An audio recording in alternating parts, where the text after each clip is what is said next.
Welcome to Pros from the Pros, the podcast where dentistry's top minds share their strategies, stories, and mindsets behind their success. I'm your host, Dr. Roxana Imanian. Each episode dives into the lessons, challenges, and breakthroughs that shape today's dental leaders. When you learn from the best, you become your best. You become your best. You become your best.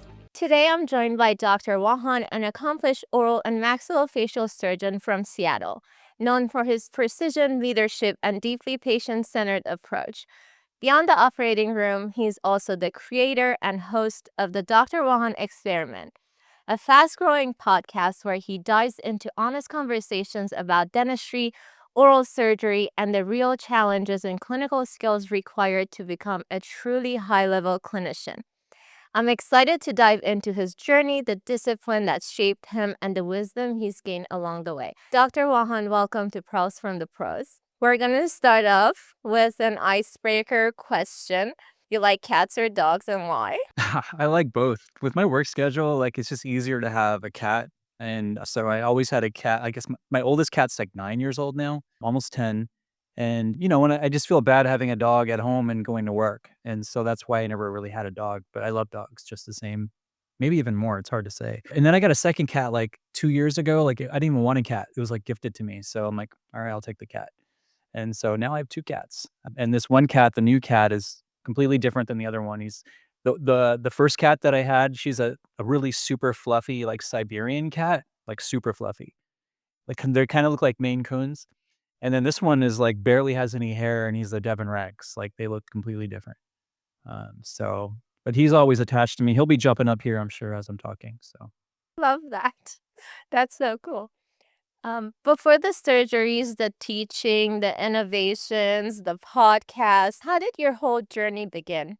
So, I always wanted to be a dentist, like, ever since, I remember, like, the 4th grade, like, my parents were like, "You're gonna be a dentist." They had, like, parents who they had friends that were dentists and they were doing well, and so they're always telling me, "You should be a dentist," and my mom was a nurse, and so I always thought from way back, like, "I'm gonna go to dental school," and that's what I thought. And so I got into dental school and right after college, and it was okay, like, doing wax ups and stuff. I was like, "All right," using the oil from your nose to shine it up with some pantyhose or whatever we were doing, and I'm like, "It's okay, I can do this," and I did my surgery rotation my 2nd year, my oral surgery rotation. You kinda go through all the specialties, and I was like, "Oh, this is way cooler. This is what I wanna do." So ever since my 2nd year of dental school, I was like, "Yeah, I'm gonna do oral surgery." And then I guess you could do a 4-year program or a 6-year program at the time, which included, medical school. And so I was thinking, like, it's a couple extra years, I'll just do the medical school one. And so, like, I only applied to the 6-year programs that had the medical degree. And so, like, that's kinda how I got into that. And so after dental school, I went to Tufts in Boston for dental school, and then I matched to a program in Pittsburgh, did that for 6 years, and then went out into private practice basically back in Seattle after that. So that's kinda how that happened, and then getting into the social media, I didn't even do anything with social media up until COVID, and so, like, I even have a personal Instagram really. I was just, like, not really using it too much, and there's the cat. And so, like, after COVID, everything went virtual pretty quickly, like, I was doing, like, live lectures and things like that, and that kind of all ended pretty quickly for everybody, right? And so, like, that after COVID, I was like, "Let me just throw some stuff on Instagram," and at the time, I think I know people who had dental accounts got really big on Instagram, like, before all that, like 5, 6, 7 years before that, before they had all the censorship and the community guideline violations and stuff, so they got really big, and then so when I got on there's a lot more hurdles, and it's even now, it's really difficult to grow surgical content on Instagram.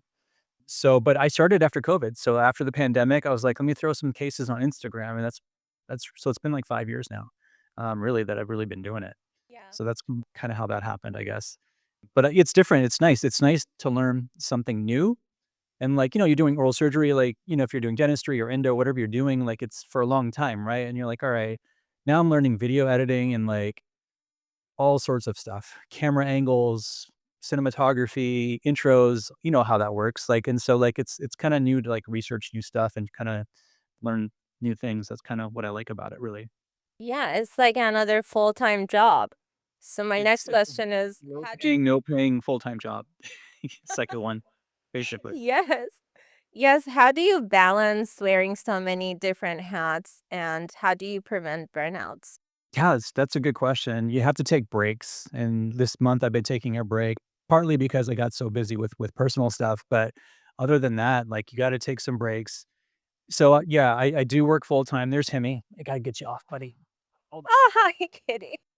Yeah, I mean, you have to take breaks, and so with I do a lot of video editing on my phone, so I have apps on my phone, so I'm able to do it all remotely, like, I don't have to be at a PC or a laptop or something to do it all, which is nice. So I can do it between cases, I can do it in my car, whenever I have a little bit of time to edit some videos. So I have, like, a surgical Instagram and YouTube and stuff, which is separate from the podcast stuff, and so we make surgical content, I'll edit that quickly on my phone, and then I can put it out through my phone. So I do everything pretty much through my phone. Once I get the videos in my Dropbox. And so that's how I do that. The podcast stuff, I have a studio in my house and I can edit that pretty quickly now. I've done it enough times where it's fast. So, what's the story behind your podcast, the Dr. Wahan Experiment? What was your vision when you first created it? No, that's a good question because I couldn't even really think of a name for it. I was like, it took me forever to come up with that name and I still not super happy with it, but that's what it is. So basically, like the surgery content was hitting a wall with algorithm stuff. Like it doesn't push that stuff. Like if you have a little bit of like a bloody tooth extraction video or something, they'll censor you, they'll shadow ban you now. Like there's a lot of hurdles that you have to get through and that you can't really grow that content anymore like you used to. And so I was like, yeah, I was hitting the wall. I was like, all right, I got kind of big pretty fast for that niche. And then like all these censorship things came in. I was like, all right, this is not going anywhere. So like, let me start the podcast and like do it that way and I can have a bigger reach. It's like PG 13 content. There's no gore, nothing like that. And so like that's completely different. And then I can explain things better. Like, people always ask me questions about procedures and stuff. I'm like, this is just a way for me to answer questions and kinda delve into topics that I find interesting, really is kinda how I use it. Yeah, so your podcast is in the top 10% videos on Spotify. How did you grow your online platform so quickly in 5 years? The podcast is only a year old, so that's nice, and the reason I could grow the podcast so fast is because I already had those other accounts, and so, like, because now I can cross promote, and so because of my surgery account on Instagram and TikTok and YouTube and Threads or whatever, I can make reels and shorts and then put it on those accounts and link people back to that, and then I have a website, which also hosts all that stuff, and so it's a little way to, like, cross promote everything that I have kind of it built in now, which is nice.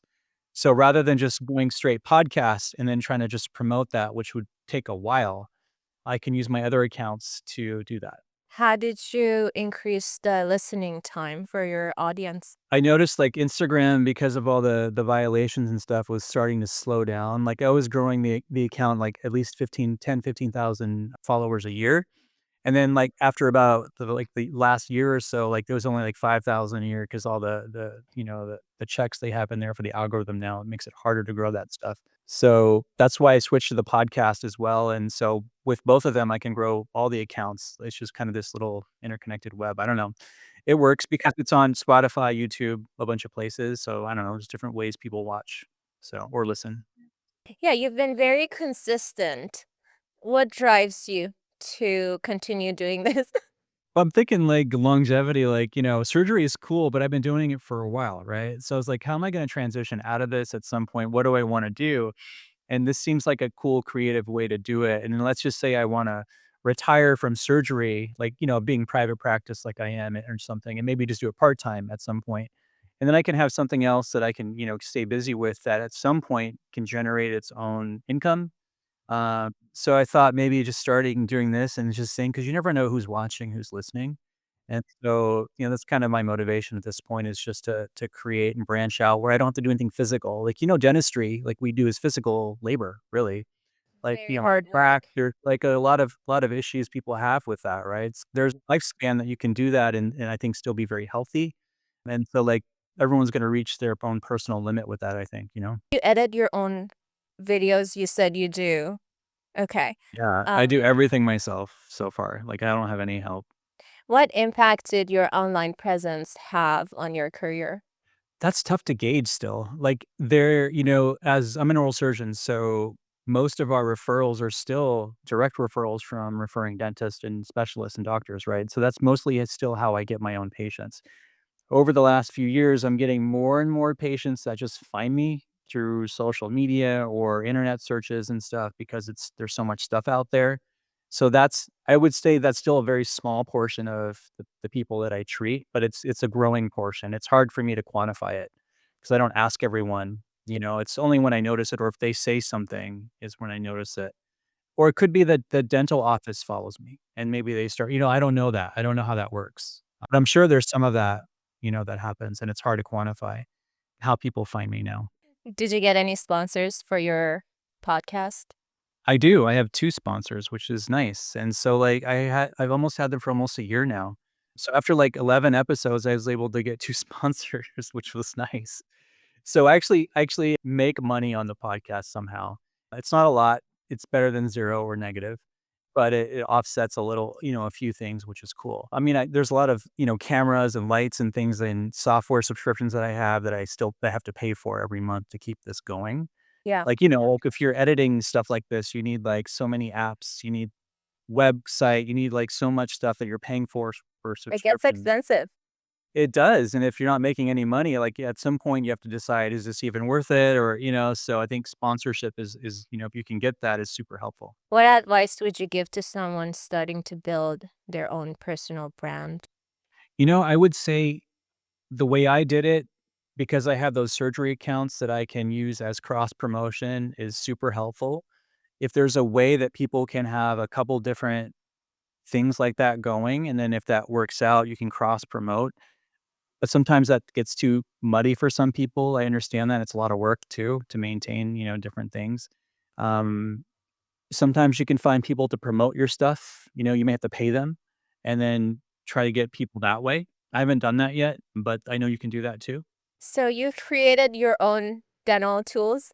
So what I mean, there's certain tools that I mean, if you ask 10 oral surgeons how to take out this upper left premolar, you might get 10 different ways people do it, and they still come out with a good outcome, right? Yeah. So there's not everyone does things the same way. Even Yeah. surgeons and specialists, they're going to do things differently, how they are trained and what works in their hands. And so I've always had a set of instruments that, certain instruments that I prefer for certain teeth and things. And so all H&H company did was basically they came to my office and I've been using their instruments for years. I'm like, "Can you just make a set like just these are the 4 instruments that I use the most. I use them on pretty much every tooth," and that's all they did is they kinda put them together. They put a coating on them and a little logo thing or whatever, but those are my instruments that I use for years. What makes them different than other elevators or forceps on the market? Every company has their own little, versions of a 77R elevator, let's say. Or in there because like there's a different offset to it, there's a different curvature of the, the working end. Yeah. And so, like, I've been using these ones for years, like, between H&H and KLS, like, we have a lot of different instruments in our offices. We have 4 locations, And so, like, a lot of these elevators are older than me, like, probably, like, they're just old, like, but they've lasted a long time. It's like, you buy something like that, you don't have to replace them that often. I just kinda put together the stuff that I use and people can see from the videos, there's, like, I don't know, 500, 600 videos now of me using these things. And so it's like, it's not just me saying, "Hey, these are great." It's like, "Hey, if you don't this is how I use them." Like, these are the videos. So I think that helps too. It makes the surgeries faster and more precise from the videos that I've watched with your products. So can you just walk us through the process of coming up with an idea for a product to the final product on the market? Yeah, I mean, so these instruments aren't technically my design, and so, like, they're instruments that have been out there. What I've kind of done to them is, like, I've kind of tested different versions of them and decided, "Hey, this works better." And so that's all I've had to do, which is nice. There is that one forcep that I use though, that's the only one around. And so it's the 962 forceps you see from my videos, and if you go to my website, you can see what it looks like under my instruments, but I use that forcep for almost every tooth, upper, lower, doesn't matter. I actually had it remade, that's how we got it, but no one else has that. But that's the only thing that's completely hard to find. There's different versions of the elevators at different carriers, and I would just use whatever works for you, whoever's taking teeth out. But those are just the ones that I've been using. That's basically how I did it. Let's talk about your passion for teaching. Not only you teach on YouTube, you posted over 1,000 videos. And you also teach at the University of Washington Dental School. How has teaching shaped you as a clinician?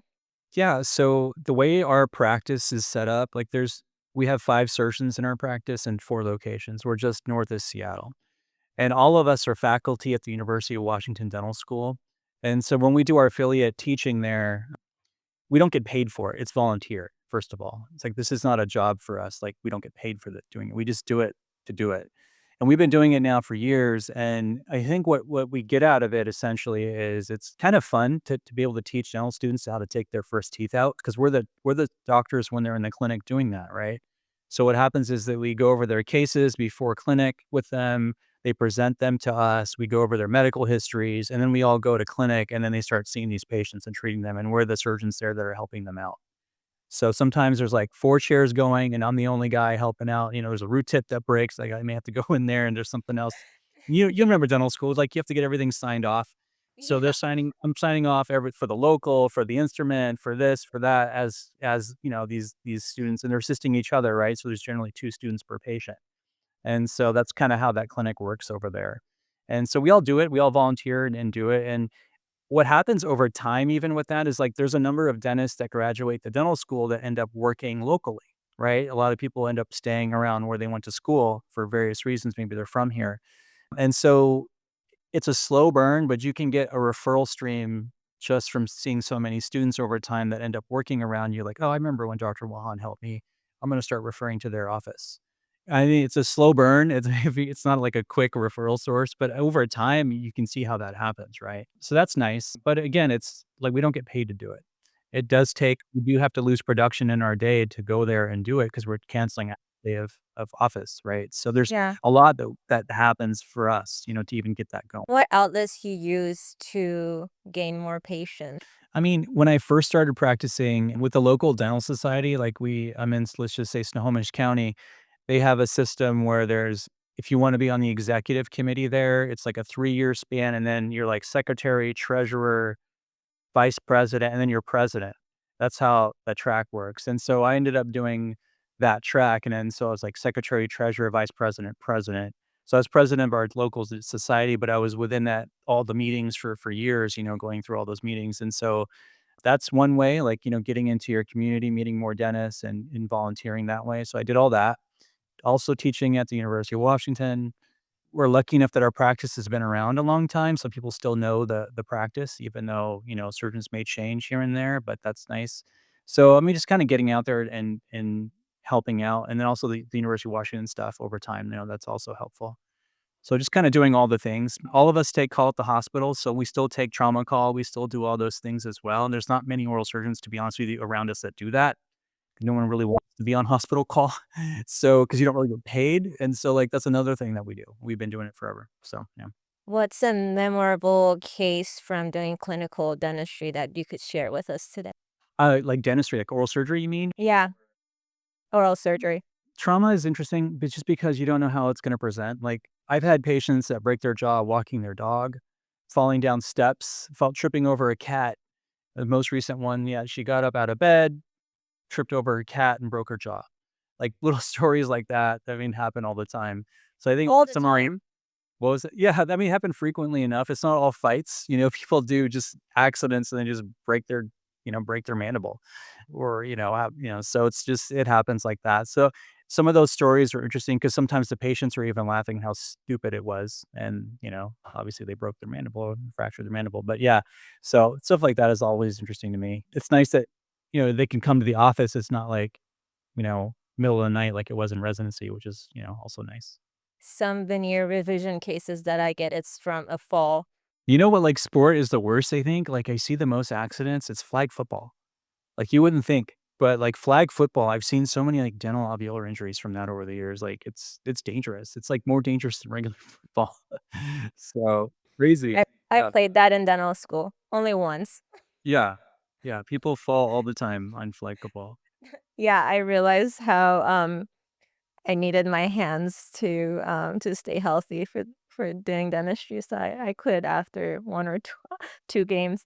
So, what habits or mindsets separate good surgeons from exceptional surgeons? Yeah, I mean, that's a good question because I think surgery is interesting. Like you can be like if you look at like plastic surgeons, all the Instagram stuff you see, like people do skits and they get a ton of patients that way. It doesn't have anything to do with their clinical skill, right?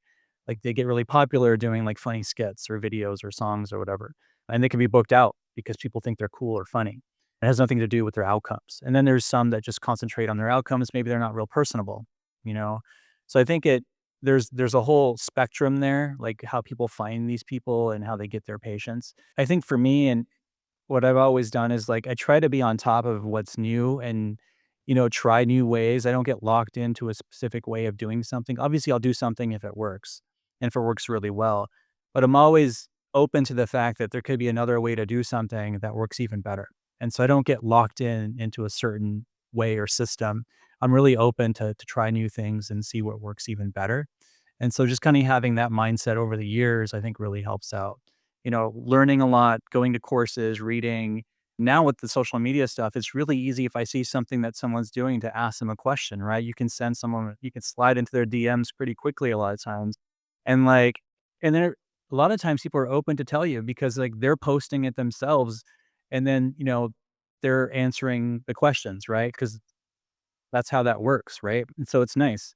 And so now it's a nice way to like learn like, oh, what membrane are you using? Like what instrument? Like you can learn like a lot of quick information now that's, just without even knowing the person really, you know? So true. I love our dental community. Like you meet people at seas and all of a sudden you learn all these new things from them, all these techniques, products they're using. Everyone's so willing to share their knowledge. It's really nice. Yeah. Yeah. And those are really quick ways to learn things. And people are happy to generally people that post that stuff are happy with answering your questions because that's why they're showing it. Like they want that interaction. Plus, it all helps the algorithm, I think, when you answer your question, your DMs and stuff. So That's so true. It's true. If you ask online. Yeah. Out of everything you've accomplished, what are you most proud of? I think at this point, I'm proud that because from the feedback I get from people, like there's been so many people that message over the last 4 or 5 years now that your videos have helped me become so much better at X, Y, and Z. And as you know, like those videos are free. Like I don't charge people for those. And so like that's been nice just be able to help people out. And then I think people that get helped out are more likely to follow you or refer your videos to other people. Like it just kind of builds like that. Obviously, you can't do everything for free. At some point, you got to like monetize what you can, and so that's kind of the crux I'm in now. Like, I don't know what to do. I'm still putting out content, and so like it's just me. I don't have a PR company. I don't have anyone helping me or edit or anything. It's just me doing everything. So Yeah. What's your favorite procedure? at this point in the game, it's something that I can do fairly efficiently. So it would be implants at this point because those are pretty efficient generally now. Wisdom teeth here and there for sure, but bone grafting and stuff is nice too. It's just nice to do different things, but I'm all about efficiency now. Like if I can, plan these cases and I can just do this, this, and this, I mean, that's great. I can work 17 days a month or whatever it is and do whatever else I want, which is nice. So What's the value of a healthy mouth and a beautiful smile? I think that really comes down to like people's self-esteem and how they view themselves. Like if you like we do a lot of full arch cases and so like when you talk to these patients like none of them really want to smile. Like they're really shy. They make a point not to talk to people too much or show emotion because they don't want to accidentally show their number 9, with the buccal recession. So I think that's a huge thing. So it's a huge value because I did a full arch case a week and a half, 2 weeks ago almost, and immediately post-op day 1, the patient writes a 5-star Google review, like, he's like and he isn't just an interims, he's not in the finals or anything, and, like, he's like, "I can finally, like, walk out and do this." I'm like, "Those aren't even his finals," it's like, it's nice that people, like, all of a sudden, they're just different people, and he patient was super nervous all the way through the workup and just, like, so many questions and, like, literally night of post-op surgery, like, he was completely different. And even at the follow-up, he's super happy, and, like, he wasn't nervous anymore, obviously, and he was just like, it's like, "This is great. I should have done this a long time ago," kind of thing. But that's a big deal. You don't realize how people, like, hide themselves, or they grow, like, a big bushy goatee to hide their bad teeth. And then they come back shaved and looking all nice with their beautiful teeth. A little And the tan. Yeah, it's transformation nice, is, yeah. yeah, it's incredible. I mean, it's a big deal. Those surgeries are expensive. I mean, it's not everyone can afford that kind of a procedure. But that it could even happen with smaller things that people do in the front that people are ashamed of. Like maybe they have a big diastema. They've always hated that, and then you Yeah, fix it, and yeah. it's like all of a sudden, boom. Even a small bonding could make a huge difference. What's the legacy you want to leave behind, Dr. Wahan? I think the internet is like it's like digital herpes. So like whatever comes out on the internet, it's like going to be there for forever. And so like if most of my stuff is good, I'm happy with it. Because when I'm gone, like that stuff's going to be floating around wherever for I don't know how long. So that'd be interesting. If people I don't have a like a common name, so people can find me pretty easily if they want to Google, even like Dr. Serv or whatever they want to say.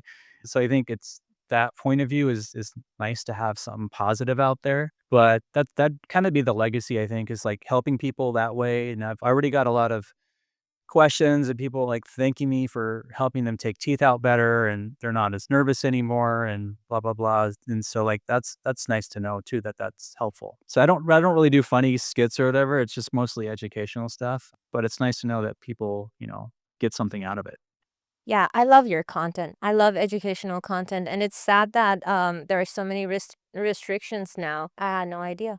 That's why I slowed it down. It's just like it's at a point. It's like how much can you throw out there and like have like minimal. It doesn't make sense. It's a lot of work to do that. But really good to have you on the show, Dr. Serv. What a pleasure. Thank you so much for sharing your knowledge and your insights with us. Oh, I'm happy to be here. And I'm glad my cat was good. He didn't jump around too much. There was We loved having your cat on there too. now he likes podcasts. Thank you. Thanks for tuning in to Pearls from the Pros. Subscribe for more conversations with dentistry's top minds and stay connected for upcoming episodes with leaders who inspire growth, excellence, and impact.